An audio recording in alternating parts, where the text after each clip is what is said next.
Hi, Mark Reedy here. I'm going to quickly show you how to get a report to Excel even if there's no Excel button on the print preview.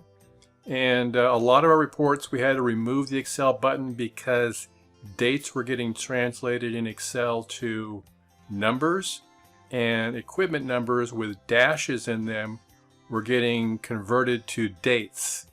So in order to eliminate that, we had to remove the Excel export on a number of reports. And so I'm going to show you how to bring that back to be able to get any of these reports that don't have the Excel export button, which is a green X normally up here, to get them over to Excel now. So first you got to print it as a PDF. So I'm going to click on, and you got to be in print preview first. So click on the printer dialog from any report that has this button here. And then you're going to click print to PDF. Now you may have a different PDF driver, and I will give you a link to some free PDF drivers or converters or programs. If you got the full version of Adobe, not the reader but the actual full version, you can use that. This is the one included with Microsoft Office, and so I'm going to use that one. I'm just going to go ahead and choose this Microsoft Print to PDF. So I'm going to click OK there.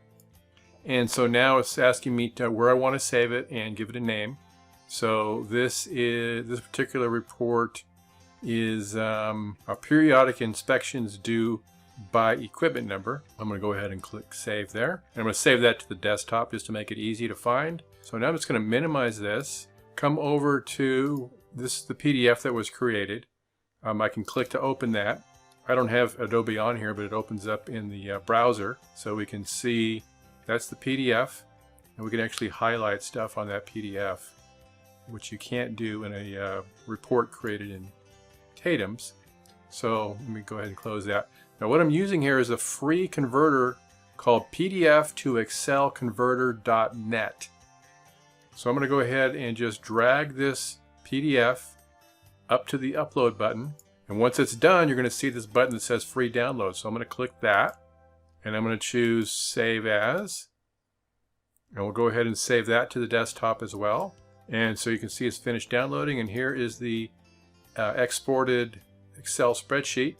Go ahead and double click that. And so there is the same data right here. You could remove the header information if you wanted to, right to there, and just use the data itself or leave it intact. Looks like the header information does get repeated, so you may have to go through and clean that up. All right, hopefully that helps. Thanks a lot for watching. Have a good one. Take care.